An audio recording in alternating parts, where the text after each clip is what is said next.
اهلا وسهلا ومرحبا بكم غزالات ديالي معايا فيديو جديد على قناتي. كما شفتوا في العنوان ديال لا فيديو جبت لكم واحد الوصفه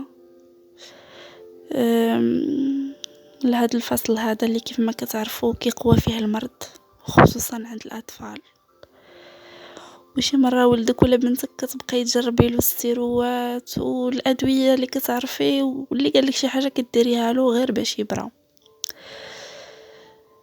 كيبقى يسعل وكتعرفوا داك السعال سبحان الله كيجي حتى الليل، كيخليك بلا نعاس ويخليه حتى هو كذلك. المهم ما نطولش عليكم، كيف ما كتشوفوا معايا في الصوره كاين زيت الزيتون والقرنفل فقط. غتاخدي لاله ربيع كاس ديال زيت الزيتون و10 حبات ديال القرنفل. غادي تدفي الزيت مزيان وتوضعي فيه هذوك 10 حبات وتخليه واحد 5 دقائق حتى يطلق فيه المفعول،